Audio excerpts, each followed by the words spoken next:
Um salve cinematográfico a todas, todos e todas. Eu sou o Zeca Teixeira e você está no canal do FIC Rio, Festival Internacional de Curtas no Rio de Janeiro.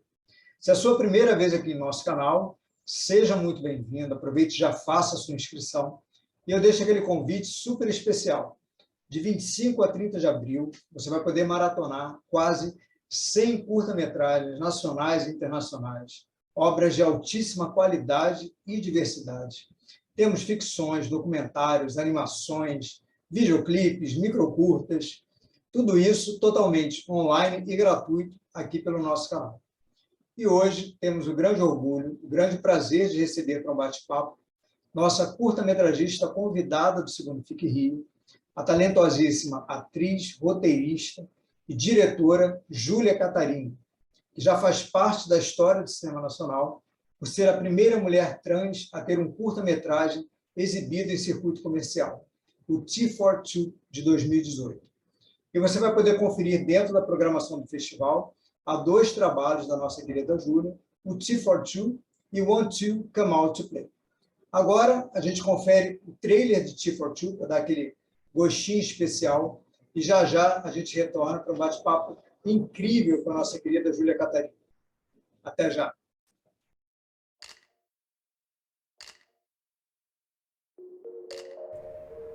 De amigos, mulher, carreira.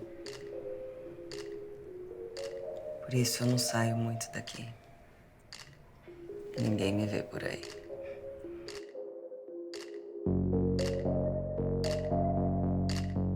Você é uma mulher muito interessante, amiga da ex-mulher, não toma café.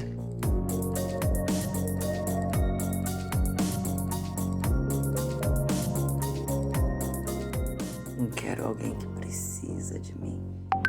Eu quero alguém que me queira.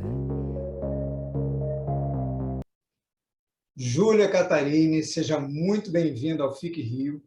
Primeiramente, em meu nome, em nome do Ivan Ville, eu quero agradecer por você ter aceitado o nosso convite para ser a curta-metragista convidada da nossa segunda edição do festival e agradecer a sua presença aqui para esse bate-papo, para a gente conhecer um pouquinho mais do seu trabalho, da sua trajetória, da sua carreira, da sua vida. Tá bom? Seja mais uma vez muito bem-vinda aqui no canal do FIC Rio. Eu que agradeço. Obrigada pelo convite. E me falaram assim que você é super tranquila para dar entrevista, é verdade? Não tem timidez? Não, timidez eu tenho, mas eu sou super tranquila, assim. Não tenho nenhum problema, assim, com nenhum assunto, nenhum tabu. Bom, então vamos lá. Eu queria começar primeiro, assim, na bio do seu Instagram, está escrito assim: atriz, roteirista e cineasta, geminiana, estamos juntos, com ascendente em Câncer, Vênus em Touro. E aí você faz uma pergunta: preciso dizer mais? Assim, precisa. Eu queria que você dissesse assim, o que a gente pode esperar de uma mulher com essa configuração astrológica? Tipo assim, fazendo Pois a é, Marília Gabriela do Zodíaco, assim, Júlia Catarini por Júlia Catarini. pois é, eu acho que eu coloquei essa pergunta ali na minha descrição no Instagram, justamente para eu ter uma resposta, porque eu, eu, eu gosto de astrologia, eu fiz um mapa astral tem 3 anos, mas eu fiz pela internet, então eu não sei até que ponto isso é confiável. E aí eu estou em contato com amigas astrólogas que sempre falam para mim: Júlia, deixa eu passar esse momento que está tudo muito confuso, todo mundo está com muita coisa, está trabalhando demais. E aí a gente para fazer o seu mapa. E eu acho que é isso, assim, eu sou uma mulher extremamente, como todo geminiano, e você deve saber disso, assim, muito complexa, muito... a coisa do ascendente em câncer me dizem que é o que me torna tão emotiva, eu sou uma pessoa extremamente emotiva, qualquer coisa eu estou chorando, comercial de margarina, tudo que você pode imaginar, assim. Eu vejo uma situação na rua, o meu olho mareja, assim, é uma coisa impressionante. E é isso. Eu tenho muita curiosidade pela astrologia, muita vontade, assim, de aprender mais, de entender melhor. Eu assisto muito um canal no YouTube da Cláudia Lisboa. Ela é Tinha ótima. uma outra, tinha uma outra que eu adorava, que eu estava acompanhando, mas eu não me lembro o nome dela agora. E é isso. O zodíaco é uma coisa que me fascina. Mas como boa geminiana, você também se sente assim perseguida, injustiçada? Eu não me sinto perseguida, eu me sinto injustiçada também é uma palavra muito forte, mas Não, eu eu acho digo que eu me pelos sinto. outros signos, né? Porque há Ah, sim, sempre você nossa. coloca muitos rótulos no geminiano. Não, geminiana é sempre aquela pessoa é, é, que eles falam que é dupla personalidade, tem duas caras. Não Eu acho isso, confiável. não confiável. E eu acho injusto conosco, assim, porque, na verdade, o geminiano é uma pessoa muito diplomática, eu diria. É uma pessoa conciliadora, está sempre tentando agradar a todos. Obviamente, a gente não consegue e nem devíamos querer isso, para começar. Mas a gente está sempre tentando conciliar, mediar situações para que todo mundo fique bem. Eu acho que isso é uma característica do geminiano, pelo menos, sei lá, eu fico observando outros geminianos e percebo muito isso, assim, essa necessidade de trazer todo mundo para o mesmo espaço, para diálogo, para conversas, para estar junto, para compartilhar experiências. Não sei, E aí posso eu estar acho que enganado. é um dom que a gente tem também, mas acontece muito comigo. Eu acho que a gente tem a facilidade de perceber assim a personalidade do outro, o momento que a gente pode falar, que a gente não pode falar, a gente tem sempre esse cuidado. Eu acho que é por isso que a gente não entra em conflitos, que a gente sabe quando a gente pode falar alguma coisa, a gente consegue observar melhor o outro. Não sei se com você é É, assim também. eu concordo. E eu tenho dificuldade de entrar em conflito, sabe? Hoje eu estava pensando nisso, porque eu estou num projeto e, e aí aparecem muitas dúvidas, e aí eu fico com medo de compartilhar algumas questões e causar algum atrito na relação que eu tenho com outras pessoas que estão no projeto. E aí eu acho que é isso. Eu sou muito pouco treteira, assim. Eu detesto confusão, detesto.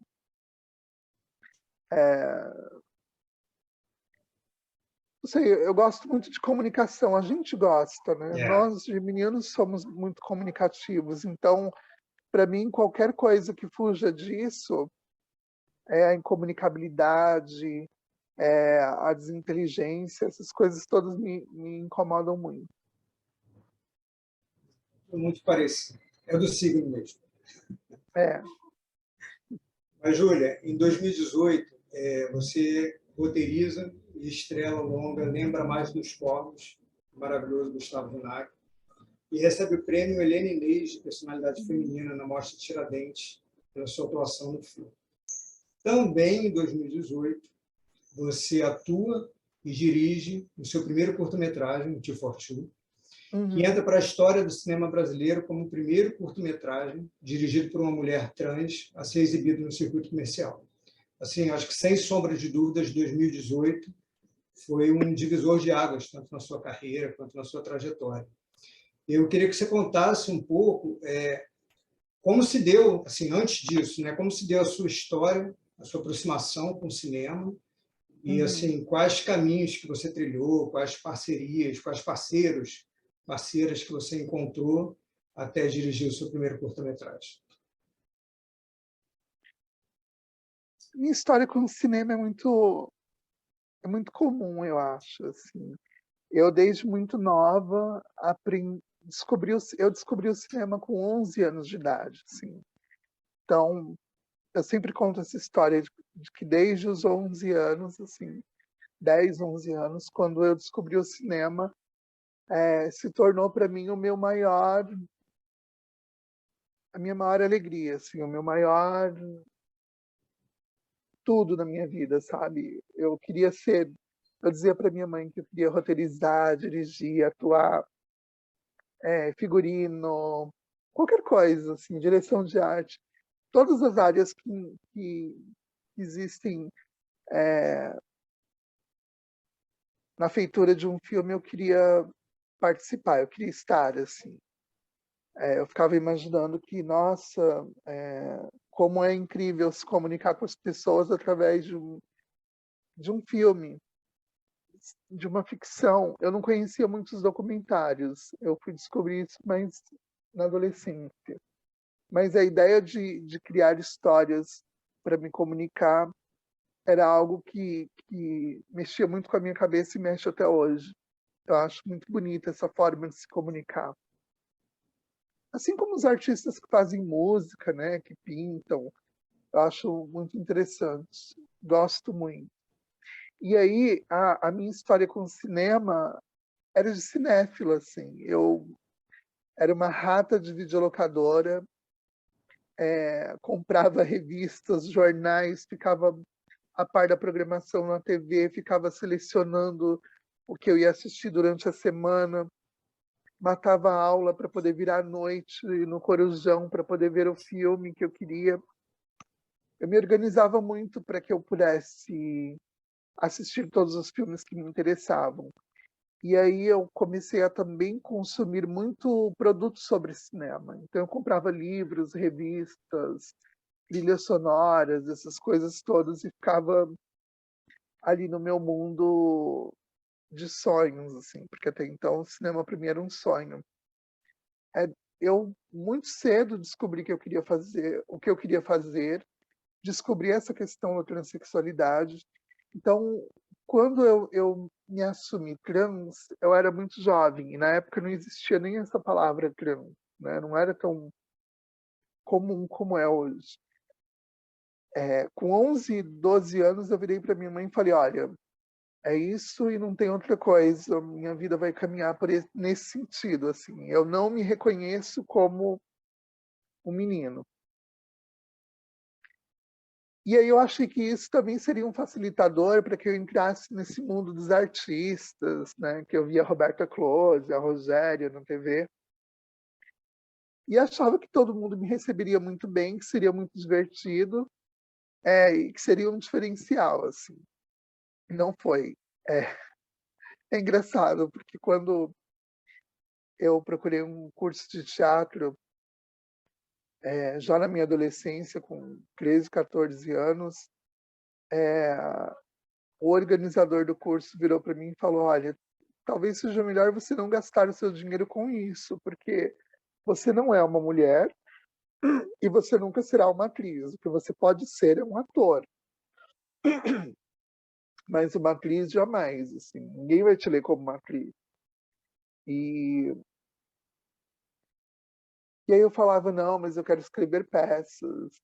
Olha, não conheço nenhuma roteirista, nenhuma dramaturga ou roteirista de cinema trans, né? E aí por muito tempo foi só um sonho, até que na minha juventude eu conheci o Gustavo Vinagre, e a gente ficamos amigos e começamos a sonhar juntos essa história de cinema. Ele foi para Cuba, fez cinema, a gente perdeu contato, ele estudou cinema lá. Quando ele voltou para o Brasil, eu ainda estava morando no Japão.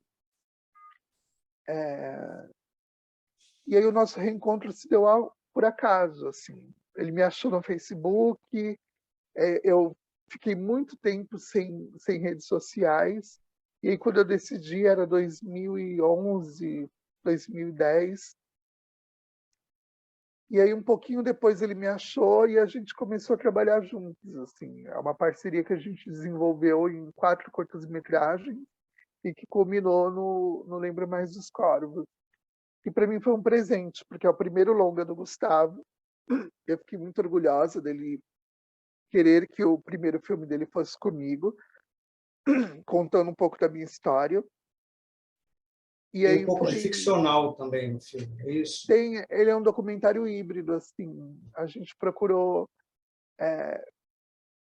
fabular algumas situações que eu vivi aquele apartamento não é o apartamento onde eu moro. Tem muitas situações que foram pensadas para que eu pudesse me sentir mais segura, porque na verdade nós não sabíamos no que o filme se tornaria. Assim. A gente queria fazer um experimento. Vamos filmar você falando com quase que uma entrevista, né? Vamos falar, vamos filmar. Você fala de tudo que você quiser e é isso. Então, ele não sabia se seria um curta, se seria um longa. Quando ele ficou com dúvidas a respeito do material, para ele estava muito difícil, assim. Vai ser um longa, de fato, porque a princípio a ideia era que fosse um longa. Mas talvez a gente faça um curta, porque existiu uma dúvida assim, sobre qual seria o formato do filme, né? E a gente estreou em Tiradentes, foi incrível, foi uma experiência assim muito surreal para mim. E é isso, eu sempre sonhei com cinema, nunca me imaginei dentro do cinema. Vibrei muito para que isso acontecesse, mas a minha vida toda dizia que isso não aconteceria e de repente aconteceu. E aí quando o filme foi lançado em Tiradentes, para mim foi um divisor de águas, assim. A partir daquele momento eu entendi que eu faria cinema para o resto da minha vida, e o Gustavo também, e que teríamos parcerias o máximo que pudéssemos, assim. Porque a gente se complementa muito e eu amo cinema. Não tem outra coisa, eu não consigo pensar em outra coisa, sabe? É claro que quando começou a pandemia, surgiram muitas dúvidas, muitos medos, e eu comecei a repensar coisas e foi me fragilizando um pouco. Mas eu sempre pensei, não, em algum momento da minha vida eu vou voltar a fazer cinema, caso parasse, né? Mas para minha sorte, durante a pandemia eu fui convidada para fazer 2 curtas-metragens, um Isso que eu ia pelo falar, você realizou IMS, 2 curtas durante a pandemia. um pelo IMS, que foi um convite do Kleber Mendonça Filho, e o outro pelo Sesc Convida, foi uma espécie de edital em que eu fui selecionada e aí eu pude fazer um curta que é o Want to Come Out to Play, com a Cláudia Campolina, e o curta que eu fiz para o IMS é o This Is Not Dancing Days, com a Gilda Nomato. Maravilhoso. É. E como é que foi viver essa experiência assim, desse trabalho? Praticamente foi à distância, né? Principalmente o antigo. Né? Para mim foi bem difícil, porque eu gosto muito do contato com os atores, assim, de estar junto. Quando eu fiz o Two for Two, eu montei uma equipe muito próxima, assim, de amigos, sabe? Procurei ter o máximo de pessoas conhecidas possíveis, assim, para que o set fosse divertido, fosse aconchegante, fosse familiar. Eu queria poder ficar à vontade no set, né? Dirigindo o meu primeiro curta. Então, quando veio a pandemia e eu tive a experiência de fazer cinema sozinha, né? E remotamente, porque o Want to Come Out to Play foi remoto completamente. Eu filmei algumas cenas no apartamento que eu estava morando. Cada ator filmou no seu apartamento, onde estava morando na época. E a única coisa que eu pedia para eles era o enquadramento do celular, da câmera. Eu falava, olha, põe a câmera aqui assim. Eles me mostravam todo o território e eu selecionava os, os cenários e eu senti muita falta de estar com ele. No T42 eu quis muito que o set fosse o mais aconchegante possível, mais familiar, no sentido de ter vários amigos juntos, para que eu não tivesse nenhuma insegurança, né? Me sentisse mais protegida, mais segura. Porque é sempre difícil você fazer o seu primeiro filme, né? Aliás, acho que é sempre difícil fazer um filme. A gente sempre entra no set com muito, com alguns medos, não sei.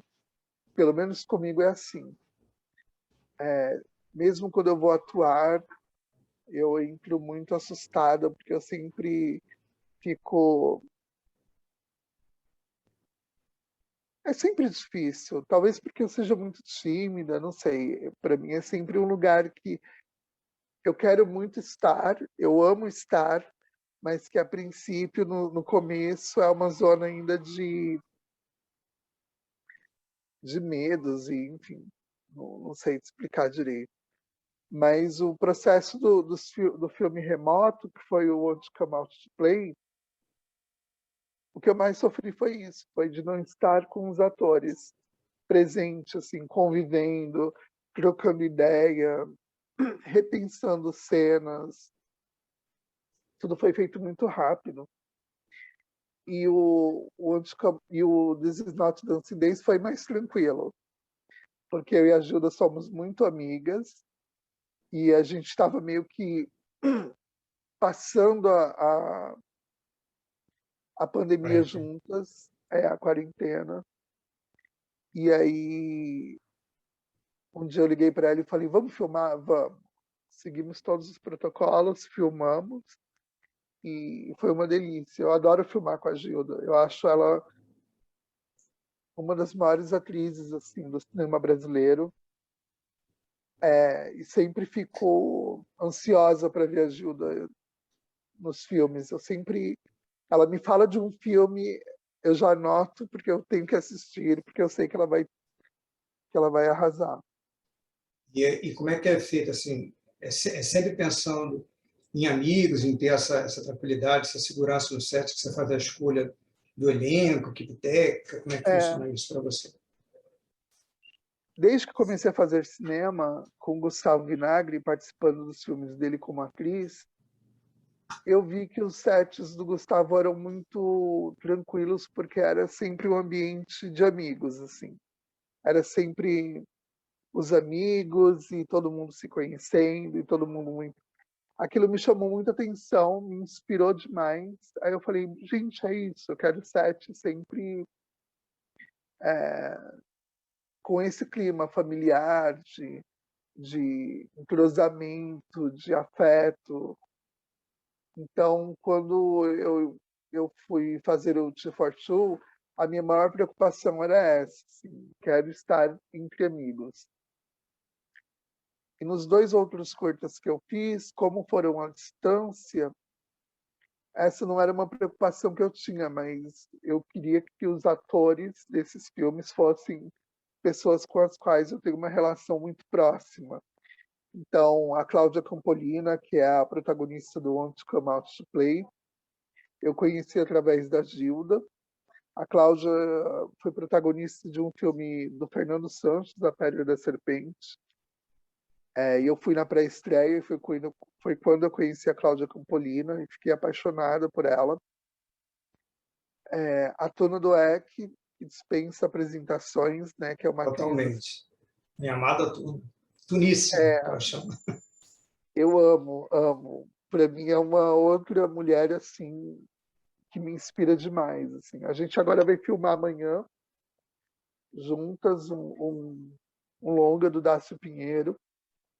Mas, E eu adoro a Tona. A Tona para mim é uma coisa fora do comum. Assim. E aí eu tenho esse grupo assim de pessoas com as quais eu consigo dialogar bem e com as quais eu me sinto muito à vontade, né, para desenvolver os meus roteiros, as minhas ideias. E é quase como se fosse.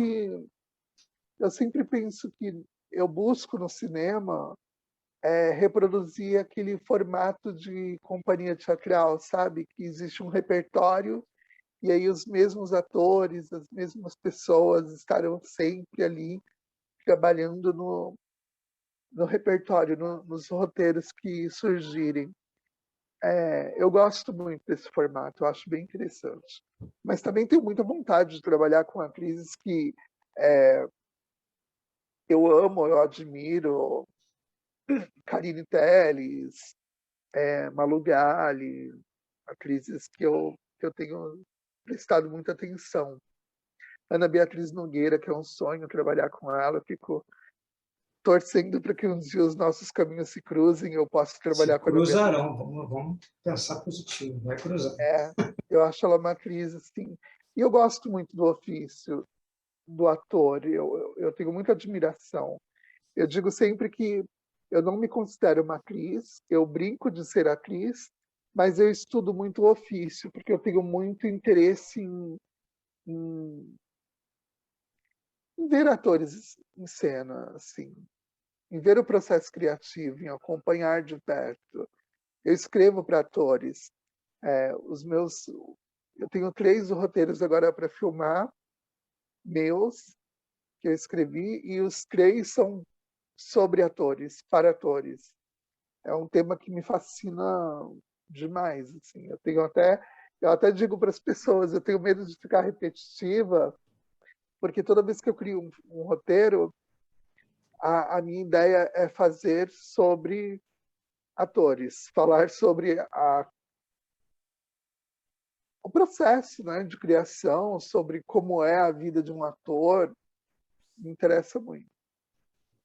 E falando assim, a gente sabe que o Geminiano é polivalente, né, quase uma impressora multifuncional, mas assim, entre atuar, roteirizar, dirigir, qual dessas funções assim que você se sente mais confortável? Se tem alguma assim que te dê Ai, aquele nível de satisfação ultra mega blaster, assim? dirigir e roteirizar. Para mim, É. então, é equivalente, assim, são iguais. Eu amo dirigir, eu amo roteirizar, eu amo roteiro. Tenho uma paixão absurda, assim. Eu me coloco muito como atriz quando os amigos me convidam. Eu acabei de fazer um filme com o Marco Dutra, O Enterre Seus Mortos, que é protagonizado pelo Selton Mello. Mas eu sempre fico torcendo para que os projetos que apareçam sejam mais de mesa de roteiro, sala de roteiro, sabe? Direção, eu gosto mais. Assim, eu fico mais confortável. Até por conta da timidez, Zeca, porque eu não fico tendo que aparecer e etc. E aí eu fico mais à vontade. E falando assim, mais especificamente agora de 2018 para cá, essa visibilidade que você conquistou efetivamente te abriu portas, te trouxe possibilidades de novos projetos que você não tinha pensado, ou a realidade não é bem assim ainda? Olha, no começo do nosso papo, você falou sobre o fato de que eu fui a primeira mulher trans a ter um filme lançado em circuito comercial no Brasil. E isso é uma coisa que me orgulha e me entristece. Me orgulha porque eu consegui fazer um filme quando não era possível fazê-lo, porque a gente não tem muitos incentivos, né? Enfim. E o filme só foi possível porque eu participei de um edital voltado para a diversidade, chamado Edital da Diversidade, da SPCine. E aí o filme foi, enfim, contemplado e eu consegui realizá-lo. Mas eu penso que existe um atraso, um delay tão absurdo, sabe, de pessoas trans inseridas nesse universo, dentro do audiovisual. Eu fico muito feliz, porque de uns 6 anos para cá, eu tenho visto um aumento de pessoas trans desenvolvendo seus ofícios no audiovisual, seja atriz, roteirista, diretora, fotógrafo, e fotógrafa. Tem a Sládica Jerônimo, que foi assistente da Cris Lira no T for Two, e é uma mulher trans. eu vejo que existe um crescimento, mas eu ainda acho que é pouco, e ainda acho que a gente precisa naturalizar mais o corpo trans nesses espaços, sabe? É preciso que se dê mais oportunidades. Eu sempre vejo uma em cada filme, uma em cada lugar, uma em cada... Quando, na verdade, poderíamos estar juntas, sabe? Mais de nós. Eu quero um dia poder participar de um filme em que, pelo menos, sei lá, 30% do elenco sejam pessoas trans. E não apenas uma pessoa trans contemplando aquela vaga que, enfim, a ideia de inserção. Eu quero que haja espaço para que 30% de um elenco seja pessoas trans, seja composto por pessoas trans, para que a gente consiga, de fato, realizar os nossos sonhos, ter uma vida digna. Enfim, falta muita coisa ainda para a gente conquistar, Zeca, muita. Eu hoje posso dizer para você que do Corvos para cá, de Tiradentes para cá, minha vida deu um up, obviamente. Eu conquistei muitas coisas, eu me sinto muito mais realizada, mas eu ainda vejo muitas de nós com as dificuldades que eu tinha antes do Corvos. E aí isso é triste, assim. E eu acho que tem que mudar, tem que se pensar em editais para a diversidade, em oficinas que se preocupem com esse recorte, que tenham um foco nesse recorte para que a gente possa qualificar pessoas trans para seja o que for, seja o que elas quiserem fazer no audiovisual, seja figurino, direção de arte, roteiro, atuação, direção, fotografia, montagem, tem tanta coisa, né? Eu fico eu gosto muito dos créditos, do começo e do fim dos filmes. E aí eu reparo quanto se um filme produz empregos. E aí eu fico me perguntando, poxa, se nesse filme, se um filme é capaz de produzir tantos empregos, por que tem tão poucas pessoas trans nesses créditos? Deveriam ter mais, né?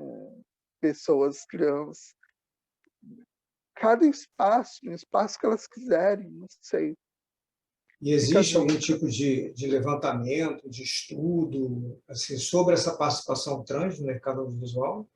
Eu acho que existe, se eu não me Existe? engano, eu acho que existe. Tem um grupo em Pernambuco que está fazendo esse levantamento. Acredito que a ANTRA tenha feito esse estudo. Eu não tenho esses números, mas eu sei que existe um grupo de pessoas preocupadas em ter essas estatísticas, o que eu acho ótimo. Mas é isso, basta a gente olhar para o que está sendo produzido para ver que ainda é muito pouco, né, Zeca? Tipo, é bem pouco. Na época do lançamento do T42, você disse que era hora de buscar novas formas de se fazer cinema.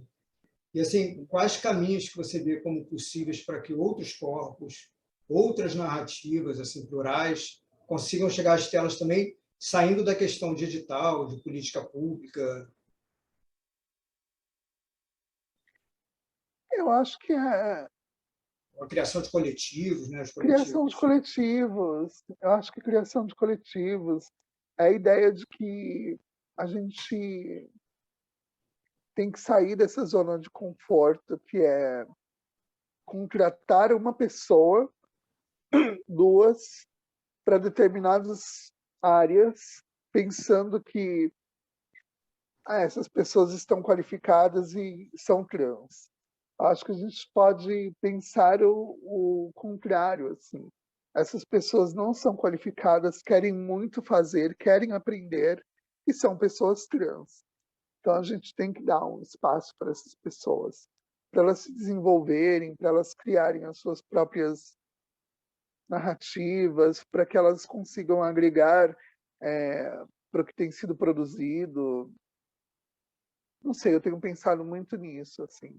Eu estou ministrando uma oficina pelo Midrash, que eu estou amando, e eu tenho percebido que quanto mais oficinas existirem e pessoas estiverem pensando em qualificação e formação, muito melhor, porque a gente tem muito o que fazer ainda. Eu acho que o cinema brasileiro ele está num processo sempre crescente, mas ele ainda não consigo pensar no cinema brasileiro ainda como uma indústria, nos moldes em que eu vejo nos outros países, sabe? Tipo, na França, na Europa em geral, nos Estados Unidos. No Brasil, acho que ainda é confuso, é irregular, entende? E eu queria que fosse diferente, assim, sabe? É Eu um não queria mercado que com potencial tão grande, né? Gera tão tanto emprego, grande, tanto movimento, tanto dinheiro na exato. economia. Tem tantas pessoas incríveis aí para mostrar os trabalhos, tantos atores que você vê que estão na luta há tanto tempo e não conseguem, porque a gente está dentro de um pensamento vicioso de que determinados papéis são para pessoas da Globo, tem que chamar global. Aí você acaba escolhendo sempre os mesmos, sabe? Então, o cinema brasileiro, se você pegar uma lista de filmes, é quase uma repetição dos mesmos atores ano após ano. E aí não se pensa em, de repente, lançar um rosto novo, né? Um ator novo, uma atriz nova. Tem que primeiro passar por um teste, sei lá, por uma, uma sequência de coisas de Globo, sei lá, SBT, Record, mídias, bombar no Instagram. Aí a pessoa tem uma chance. Eu acho que isso é ridículo, assim. Eu acho que a gente tem que... O Brasil ainda não consegue se sentir capaz de criar um fenômeno, de criar lugares para pessoas existirem. Eu vou te dar um exemplo. A Juliette, do Big Brother do ano passado. Cara, a mulher, assim, do nada essa mulher aconteceu, conquistou o Brasil, gravou disco, clipe, hoje é uma artista. É possível você dar lugar para as pessoas que, enfim, não são necessariamente famosas ou que não passaram por uma criagem para que elas aconteçam. E aí eu fico pensando, no Brasil tem tantos atores maravilhosos que não têm trabalho, que não são famosos, que estão aí na luta, envelhecendo sem poder exercer o ofício, que isso é o mais triste, porque é muito triste. Esse é um assunto que eu realmente fico sempre muito preocupada, porque eu vejo grandes atores se perdendo por conta de não conseguir trabalho. Ainda mais hoje em dia, que se considera como fator para ter trabalho ou não, o número de seguidores. Né? Mudou muito, né? Eu me lembro que os atores, o que eu acompanhava, né, eram muito estudiosos, muito preparados, gostavam muito de entender o texto, E hoje a mecânica é diferente, parece que basta você ser bonito, ter sei lá, 200 mil seguidores no Instagram, 400 mil, 3 milhões, 500, e aí você te dá uma chance. E não importa se você está preparado ou não. Importa que você tenha o que eles procuram, né? Que é esse apelo midiático, o que não significa que isso reverte em bilheteria, porque geralmente não sei, assim, não me parece muito real essa história de que um global levanta bilheteria de um filme. Não sei. Eu acho que no cinema não tem, mas não tem funcionado assim. Eu acho que não.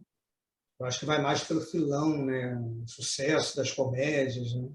É. Acho que atualmente tem Porque eu sido mais por esse adoro. caminho. Eu sou maluca pela Mônica Martelli. Adoro. Tipo, adoro os filmes dela. Me divirto muito. É, Paulo Gustavo, que fez um trabalho lindo enquanto esteve conosco aí no Brasil. Gosto muito dos filmes dele.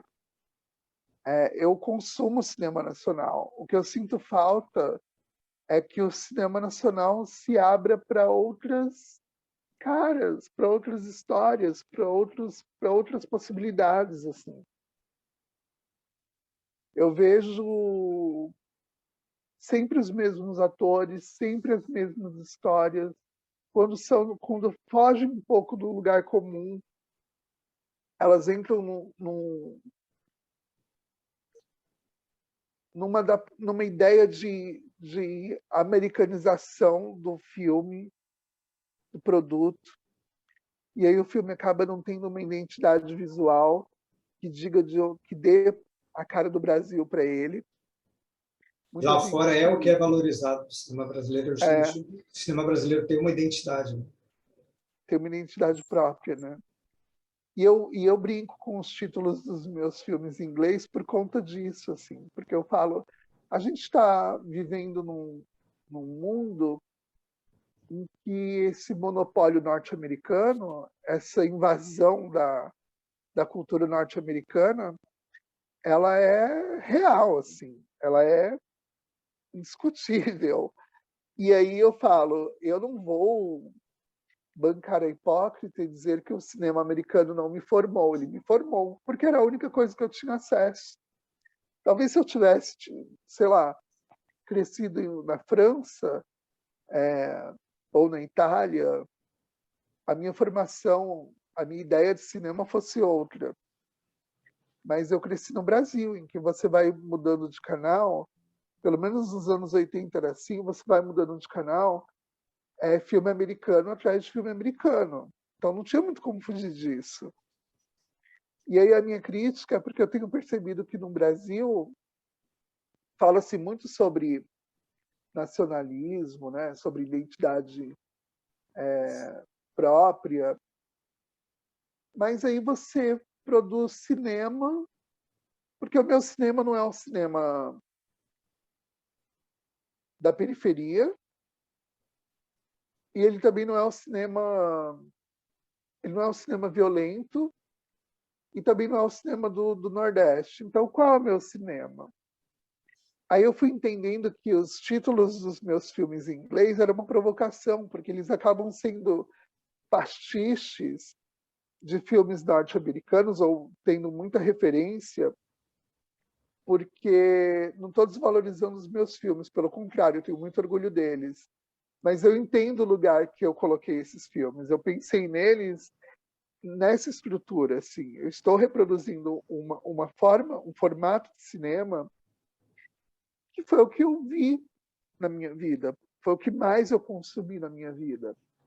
E eu moro numa cidade, eu nasci em São Paulo, eu moro aqui desde sempre, só passei 2 anos no Japão, mas voltei para cá, em que a cultura norte-americana é predominante. Então, não dá para falar, eu vou fazer um filme paulistano. Aí eu fico pensando, o que seria um filme paulistano? Aí eu começo a pensar naquelas coisas de caricaturas que eu via nas novelas da Globo, quando se pensava em São Paulo, que é a Elas do cantina estilo de Abril, italiana, né? que é Principalmente. a cantina italiana, que é a coisa dos bairros da Zona Leste. São universos que não são exatamente os meus e que eu acho que não precisam ser tratados daquela forma. enfim, é muito complicado. Não sei se eu estou me fazendo entender, mas a Não, ideia tá é sim. que a ideia para mim é que a gente possa conversar sobre tudo isso, né? Tipo, para mim é um problema. Eu fui descobrir o cinema brasileiro, Zeca, através da Rede Manchete, num programa que tinha às segundas-feiras, que passavam só filmes brasileiros. Então terminava Pantanal, começava Os Sete Gatinhos, Rio Babilônia, um filme com a Regina Duarte e o Paulo Castelli, que eu fiquei muito chocado na época, eu era uma criança, né? E eu estava acostumada a ver a Regina Duarte como uma namoradinha do Brasil. Aí eu vejo ela pegando o Paulo Castelli num filme do Bruno Eu Barreto, acho que que eu ela não fazia uma lembro. fotógrafa, não era isso? Uma Eu jornalista, uma eu não me fotógrafa. lembro. Eu acho Eu que era lembro que alguma tinha coisa uma assim. pegação dela com o É uma Paulo cena do Castelli. chuveiro que você deve estar falando. Isso. E aí eu ficava assim, gente, o que é isso? E era o cinema brasileiro. Eu vi o Espelho de Caim. Eu amava assistir esses filmes. Eu ainda amo. Esse susto que você está relatando, eu tive quando eu assisti Sônia Braga em A Dama da Lotação. Pois Que eu era é, acostumado a assistir Sônia Braga fazendo novela, quando vi A Dama da Lotação. Caramba! Foi um pois choque. é. É sempre um choque. Eu, quando vi o Espelho de Caim, eu tive um choque. Eu falei, nossa, o que é isso, Joana gente? Fon, né? Joana Fon, Maria Zilda, que eram figuras que você via nas É. novelas e você achava tão, né, bobinhas e, enfim, é muito engraçado esse choque que a gente tem na juventude, né, na adolescência, com essas figuras que a gente está acostumado a ver na TV. Mas o cinema brasileiro ele aconteceu na minha vida através da Manchete. E foi um cinema que eu não posso dizer que me influenciou, assim, nossa, me influenciou muito como cineasta. Não me influenciou. Eu amo, mas eu desconheço eu não me sinto conectada, entende? Eu, eu ainda me sinto, eu durmo e acordo, sei lá, pensando, nossa, eu quero rever aquele filme do William Wyler, quero rever aquele filme do John Huston. Ai, eu amo esse filme do John Ford. John Ford para mim era o máximo. Então eu fico questionando muito isso, sabe? E me perguntando, essas novas gerações, o que elas estão assistindo? Só Matrix, só Netflix, só filmes sem identidade nenhuma, tem. Eu assumo a minha identidade visual, que eu gosto de fazer. O que me influencia é o cinema norte-americano dos anos 60, 40, 50. Agora, e essa molecada que não está assistindo nem isso? Porque você entra no Netflix, não tem esses grandes clássicos para você assistir. O que tem é o que está rolando agora, ou grandes bilheterias, e o que você tem um pouco fora da curva, não sei. É uma E é questão bem difícil encontrar interessante. também os grandes clássicos do cinema nacional também nesses streams. Você não Também é consegue mega localizar. difícil, é muito difícil. Eu, esses dias, estava olhando o acervo do Telecine, eu falei, nossa, o Telecine me parece o mais rico, assim, para você assistir filmes brasileiros. Em compensação, não é todo mundo que pode pagar o Telecine, não é todo mundo que pode ter uma assinatura de um streaming.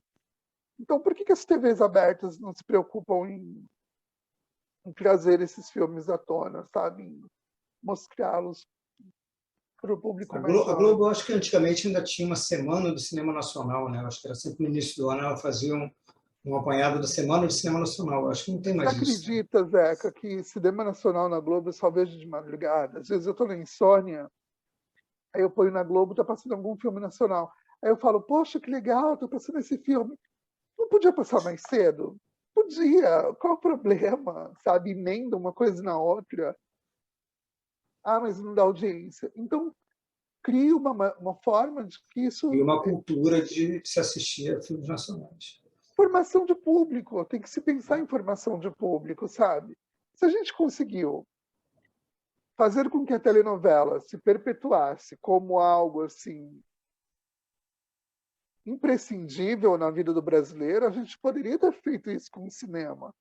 O cinema é imprescindível para o norte-americano.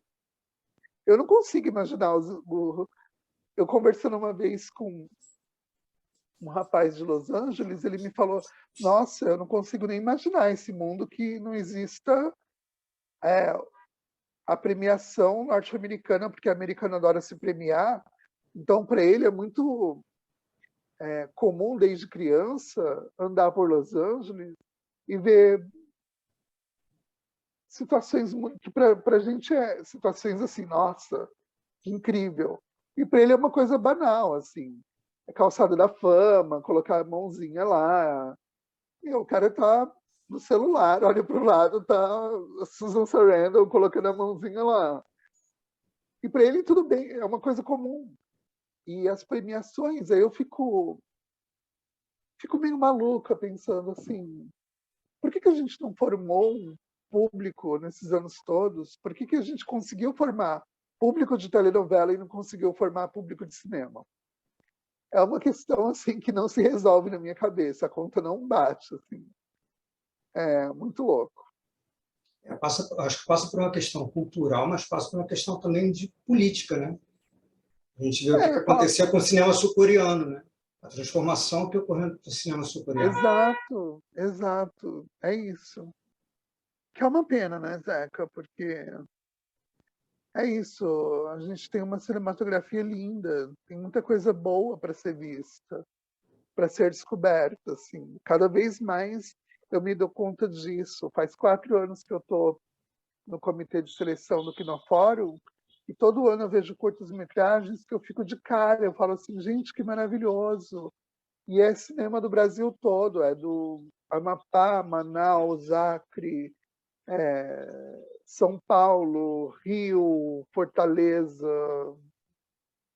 Recife, sabe?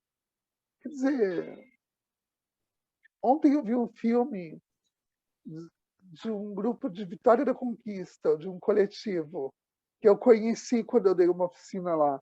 Eu fiquei tão orgulhosa, eu falei assim, gente, a molecada está incrível, eles estão fazendo cinema com muita qualidade. E aí eu fiquei muito feliz, assim, porque eu falei, nossa, é isso. Não, mas é É o o que que você falou, é falta. um cinema de muita qualidade. Assim, eu morei muito tempo fora aqui da capital do Rio de Janeiro, eu fiquei quase uns 15 anos afastado.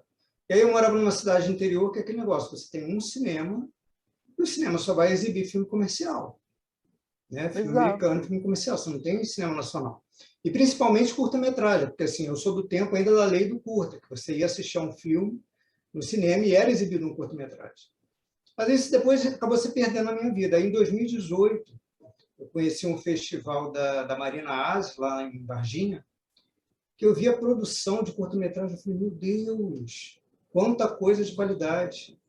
Né? É. Filme do André Moraes. Eu assisti Rebento, do André Moraes. Eu falei, Sim, nossa. Eu nossa. falei, o grande público não conhece isso, não tem acesso a isso. E até a ideia da Não. gente criar o festival foi justamente essa. Pô, a gente tem que dar visibilidade a esses curtas, a tanta Claro. qualidade, a tantos diretores, a tantos realizadores, que E é uma fazem ideia sem apoio, que incrível. fazem sem incentivo. É incrível. Eu tenho absoluta certeza de que o meu primeiro longa não vai ter apoio nenhum. Porque eu não me inscrevo em editais. Mas por quê? Cara, eu tenho, eu tive um problema, não é um problema. Aconteceu um fato comigo quando eu fiz o de Fortune e entrei no edital da universidade que mexeu muito com o meu psicológico. Foi o que?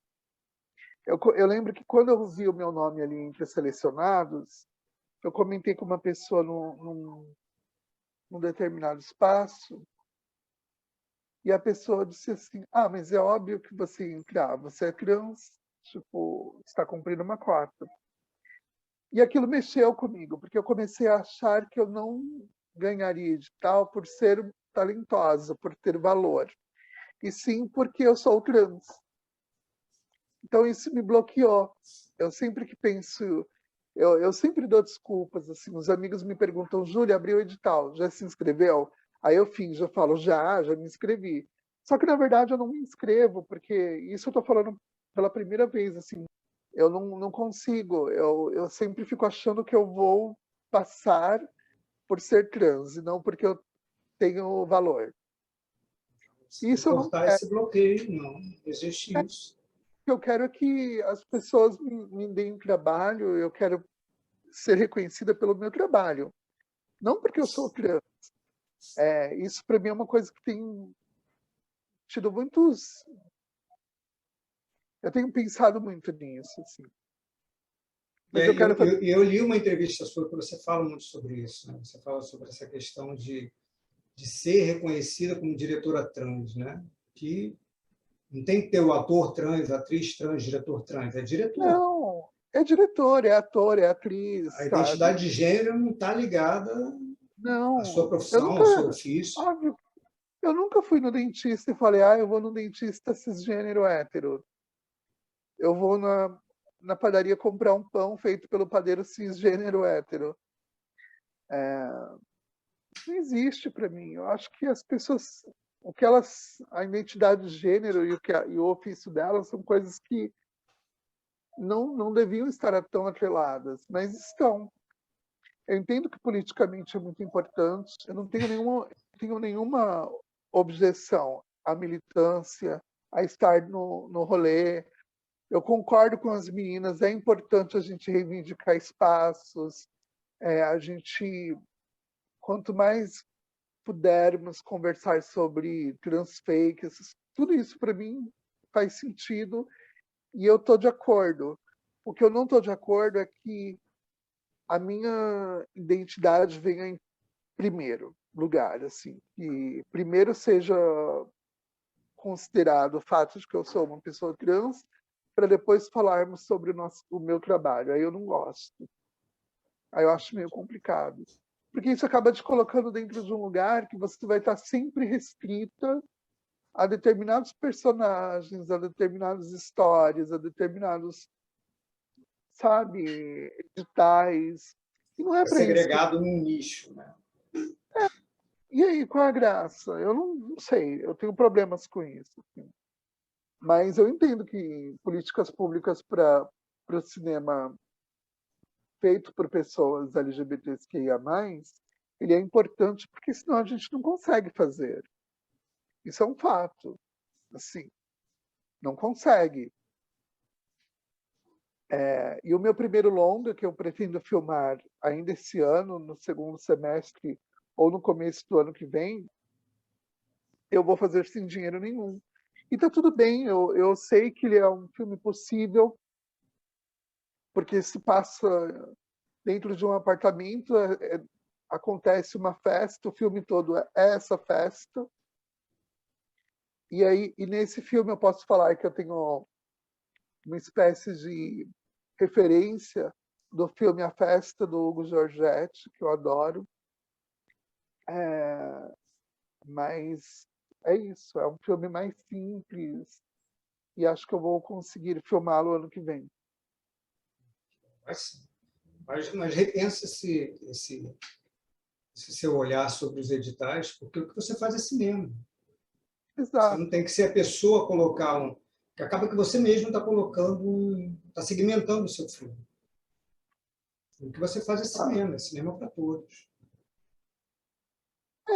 A minha terapeuta fala, Júlia, você tem que inscrever os seus filmes em editais e não ter problema com isso, porque afinal de contas, tá todo mundo fazendo o seu corre. Se você não fizer o seu, Outro vai fazer. outro vai fazer. Aí eu digo para ela, sim, vamos lá. É uma questão muito mais pessoal do que, de fato, de fora. Assim. Tem a ver com... Porque o corpo trans também, Zeca, ele não é um corpo que ele é educado, ele é criado, pensado em autoestima. A gente passa... Eu tenho 45 anos. Eu venho de uma geração que tudo para nós era mais difícil. Que era a exclusão da exclusão. Assim.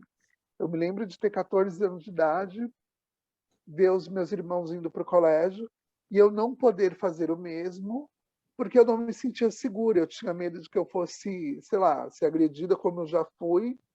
Então, se você entende que o mundo não está, e isso eu entendi com 14 anos, de que o mundo não me acolheria, que autoestima você consegue criar para si? Nenhuma. Eu ficava o tempo todo pensando que eu não era merecedora de, não, eu não posso ir para a escola porque eu não vou me aceitar. O não ser aceito, ele produz muita insegurança, muita baixa estima. E eu acho que isso tem que acabar. Assim, nós somos todos seres humanos, a gente está em 2021, não se justifica mais alguns pensamentos retrógrados, né? E eu acho que esses anos de Bolsonaro também acabaram me deixando muito fragilizada, o que Eu não acho foi que todos nós. todos nós. Mas esse ano acaba. Eu preciso acreditar que esse ano acaba, porque não dá. É absurdo, assim. É absurdo. De novo, a gente já vive num país em que é muito precarizada as artes, principalmente o audiovisual, o teatro. É muito precarizado. E aí eu fico vendo atores, pessoas muito próximas, que não trabalham há 5 anos, que vivem de ajuda da família, do amigo, o amigo do amigo conhece um amigo que fala, "Ai, vamos ajudar." Mas as pessoas não querem viver de assistencialismo. As pessoas querem viver E de o trabalho. audiovisual brasileiro, ele se banca. Ele não é esmola que o governo dá. Exato, O audiovisual exato, brasileiro se banca. exato. Eu vejo que tem muitos atores, eu fico muito preocupada às vezes, eu perco o sono, pensando nos meus amigos que são atores que não conseguem trabalho e que precisam viver de favor. E isso é chato, isso é desumano, sabe? É absurdo. A violência cresce assustadoramente. Não Então, sei, eu mais um acho que a motivo cultura para você se inscrever no edital e empregar é essa gente toda. verdade. Em qual momento que você, assim, como mulher trans, se sentiu representada no audiovisual? Foi no cinema americano? Teve alguma experiência com audiovisual brasileiro? Olha, eu me sinto representada todas as vezes em que eu vejo uma mulher trans, uma pessoa trans, empregada. Aí eu já falo, nossa, estou representada, estou vendo que é possível. Eu lembro que quando eu vi, eu tenho muitos problemas com Uma Mulher Fantástica, mas quando eu vi a Daniela protagonizando o filme, eu falei, nossa, é isso, estamos chegando lá. Aí eu vejo Pose nos Estados Unidos do Ryan Murphy, né, a série, aí eu vejo todas aquelas mulheres trans empregadas, eu falo, ai, maravilhoso, estamos construindo algo. Mesmo que a gente tenha divergências narrativas, etc., o fato de você perceber que existe um caminho sendo construído, isso para mim é maravilhoso, é o que me faz mais me sentir representado. Agora, falando sobre filmes, eu ainda acho que não se fez. Talvez o Tangerine é um filme no qual eu me reconheço muito, o do Sean Baker, mas eu ainda acho que não se construiu um filme que dê, sabe, para dizer assim, nossa, esse filme, ele... E acho que isso também é a busca da perfeição, é aquela história que a gente nunca vai ter, sabe? Nunca vai acontecer um filme de você se sentir plenamente representada, porque cada uma de nós tem uma vivência diferente, vê o feminino de uma forma diferente. Eu, por exemplo, vejo o feminino num outro lugar, eu não vejo o feminino só na parte visual e nessa reprodução do que é ser mulher a partir do corpo cis.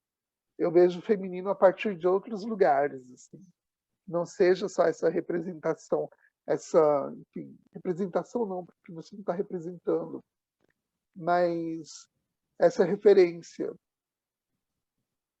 E aí eu me orgulho muito, sabe, de ver mulheres trans como a Renata Carvalho, a Leona Joves, Leona é a maravilhosa. Marina Leona Macri. teve indicada como melhor atriz ano passado com Fique Rio. Exato, sim. Leona, Marina Matei, a Claude Dias, que é uma atriz incrível, que fez Manhãs de Setembro. A Lina, no Big Brother, para mim foi uma representatividade absurda, assim, eu fiquei muito feliz. A gente andou 10 casinhas, né, com a participação dela. A gente andou muito. Na novela das Sete, que eu não acompanho, mas eu sei que tem duas mulheres trans, tem a Carol Marra e a menina que faz a Morte, que eu não sei o nome. Então eu fico pensando, estamos construindo. Então, toda vez que eu vejo um corpo trans lá, eu falo legal. Eu ainda não vi no Pantanal, então eu tô meio assim, tipo, não tô dando ibope para Pantanal. Tô sentindo falta de um corpo trans em Pantanal. Mas tudo bem. E é aquele negócio que você falou do transfake, né? Eu acho que o básico é isso, né? Que pessoas trans representem personagens trans. Mas também, fora disso, pode se representar qualquer papel. A gente tem a Divina Valéria, Marie, do Léo Barbosa, Claro, que ela está indicada como melhor atriz coadjuvante e ela faz lindamente o papel de uma mãe. lindamente, lindamente. Eu sou fã incondicional da Valéria. Eu acho a Valéria também uma das atrizes mais fodas do Brasil.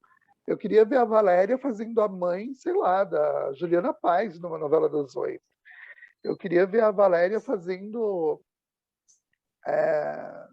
qualquer trabalho que pudesse na TV aberta. Eu acho absurdo, sabe? Essas mulheres que construíram a Divina Valéria, daquelas mulheres que pavimentaram muito para nós caminharmos, sabe? Eu considero ela um ícone, assim, é a precursora da precursora, ela é foda. E eu fico triste quando eu vejo pessoas como a Valéria não tendo as mesmas oportunidades que outras mulheres da geração dela cis. E aí eu fico mais triste quando eu percebo que existe no Brasil um ageísmo velado em que mulheres com mais de 50 anos, com mais de 60, mais de 50, vão perdendo espaço e, e vão se tornando, sabe, mobília do set, assim. Objeto cenográfico, elas deixam de existir como personas, como personagens incríveis e as mulheres fodas que são. Isso também é um problema que o Brasil tem que pensar, porque isso não acontece para os homens, né? Você vê os homens envelhecendo e fazendo papéis, De galãs protagonizando cada ainda. vez mais, né? E aí a mulher não. E eu fico muito triste com isso também. Eu fiz um filme da Maria Clara Escobar chamado Desterro, que está para ser lançado, em que eu interpreto uma mulher cis. Eu faço a mãe de um garoto de 5 anos. Então, para mim, isso é uma coisa boa, assim, uma coisa para se comemorar, porque eu digo, cara, a Maria Clara Escobar é uma mulher cis e ela teve essa generosidade, esse entendimento da importância da mulher trans ocupando espaços, quisera que mais pessoas tenham essa sensibilidade, porque o transfake nada mais é do que a impossibilitação da minha existência. É você dizer para mim que eu não existo. Então, isso é um problema. E pensando em empregabilidade, tem, sei lá, 200, 300, 400 mulheres trans espalhadas pelo Brasil que já se exercitam como atrizes que não têm trabalho. Homens trans, idem, a mesma coisa. Então, não é legal. É triste, assim, é vergonhoso. Eu morro de vergonha. E eu continuo dizendo que não é favor nenhum as pessoas incluírem personagens trans nas suas narrativas, nas suas histórias, ou empregarem pessoas trans, porque nós existimos desde sempre, então é uma espécie de reparação histórica. Como que você quer construir uma narrativa realista se você oculta algo que é tão presente na sociedade? Eu mesma vou no mercado, para cada 10 passos que eu dou, eu cruzo com uma pessoa trans, aí me dizem assim, mas é porque você mora no centro de São Paulo, Júlia, é diferente aqui na Paraíba, é diferente no Ceará, é diferente não sei aonde. Não é diferente, é que talvez essas pessoas vivam tão invisibilizadas que você não se dá conta de que elas existam. Mas elas existem. E elas precisam estar sendo representadas. Eu não quero só ver novelas em que o corpo trans é objetificado, aí se pensa numa mulher super gostosa, mulher trans, para ser a tesuda da novela. É importante que se pense também na terceira idade, em corpos que fogem do padrão, que não se constituem nesse lugar, né, que a sociedade heteronormativa cisgênera criou, do padrão. Eu queria, por exemplo, ver a Divina Valéria, como eu falei antes, fazendo a mãe da Juliana Paz, mas também fazendo uma dondoca riquíssima, amiga da Suzana Vieira numa novela das 8. Qual é o problema? Por que não? Por que essa existência tem que estar atrelada ao fato dela ser uma pessoa trans? E o Marie prova para a gente que o Léo Tabosa genialmente escalou a Valéria, e ela tem uma performance brilhante, assim. Eu acho a atuação dela magistral. Eu assisto o filme Marie e eu fico arrepiada, porque eu falo, gente, o trabalho da Valéria nesse filme é uma atriz. Eu estou vendo uma atriz, eu não estou vendo um favor. O Léo não prestou nenhum favor. Pelo contrário, ele reverenciou. E o Léo é uma pessoa muito incrível. Ele teve essa sensibilidade, ele sempre tem, né? Desde Nova York, de outros filmes que ele fez, ele tem essa sensibilidade, mas é preciso que mais cineastas façam esse tipo de movimento, de se pensar no corpo trans em outros lugares que não seja só o da mulher gostosa ou só a novinha em transição, porque a gente existe no coletivo, no imaginário coletivo, como o corpo a ser transicionado. Então, vamos contar a história de uma transição. Já deu, tá bom, gente. Vamos contar histórias a partir do meio, assim. O corpo já existe, ele está ali, e agora? O que a gente vai fazer com ele? Acredito que mais pessoas também, mais roteiristas, né, trans nas salas de roteiro, eu acho que já Sim. melhora um pouco essa situação também.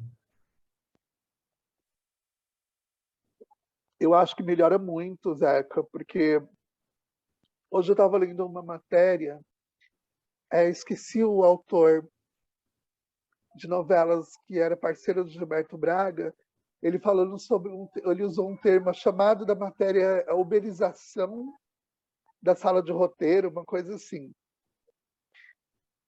E aí ele falando que as salas de roteiro estão abarrotadas de molecada, ganhando pouco e trabalhando muito e produzindo coisas muito sem uma identidade forte, enfim. E eu fiquei pensando, mas talvez seja necessário para que pessoas trans consigam ocupar esses espaços. Você não consegue. Tem muitas pessoas trans que a vida começou no meio, lá para frente. A minha vida começou aos 40 anos. Entende? Se eu fosse depender de um diploma, de uma validação acadêmica para eu correr atrás do meu sonho, eu começaria a correr atrás do meu sonho com 50, com 48. E tem muita coisa que a gente aprende fazendo. Você é totalmente autodidata, né? Total. Eu acredito muito nisso, assim, de que eu não estou dizendo que não é importante estudar e fazer uma faculdade. É importantíssimo. Quando eu parei de estudar, não foi um movimento voluntário do tipo, não quero mais. Eu sofri Era ou isso, ou a violência que eu convivia todos os dias. Então, para eu não sentir dor, que é uma coisa que eu odeio, eu falei, eu prefiro sair da escola, e perdi muito. Eu vi os meus irmãos se formando, eu chorava todos os dias, porque eu não tive essa experiência de universidade, de fazer TCC, sabe, de ter esses sofrimentos deliciosos, assim, que eu fico imaginando que isso é um mundo maravilhoso. Mas eu não pude, e muitos outros não puderam. Então, se existe salas de roteiro que estão pagando pouco, mas estão ajudando a formar profissionais, estão qualificando pessoas, essas pessoas estão aprendendo alguma coisa, isso é importante. É uma pena que paguem pouco, né? Isso é um problema, mas é melhor que paguem pouco e elas tenham essa oportunidade de se desenvolver como profissionais do que não ter nada. O nada é muito pior, Zeca. Nos anos 90, a gente não estaria tendo essa conversa, sabe? De pessoas trans ocupando espaço no cinema. Nos anos 90, nós éramos apenas corpos que existiam como personagens de documentários trágicos, mostrando realidades tristíssimas, assim. Eu não me lembro de, nos anos 90, ter visto um documentário que mostrava a vida de uma mulher trans na alta sociedade nova-iorquina, brasileira. Não, os documentários que existiam eram sempre assim. Essa mulher trans mora na periferia, mora no centro, se prostitui, é viciada, o marido bate nela, é um gigolô. Ela foi presa por causa desse gigolô e ela está aí seguindo a vida. Olha que guerreira. Era essa a, a personagem que existia nos anos 80, 90, nos documentários. Hoje mudou. Hoje você vê uma artista foda como a Linda Quebrada num documentário Bicho Travesti do Kiko Goifman e da Cláudia Priscila, que para mim é um avanço narrativo imenso, assim. Imenso. Quando que a gente ia ver uma travesti popstar como é a Lin? Nunca. Nos anos 90, o que nos restava era só histórias tristes, tristíssimas.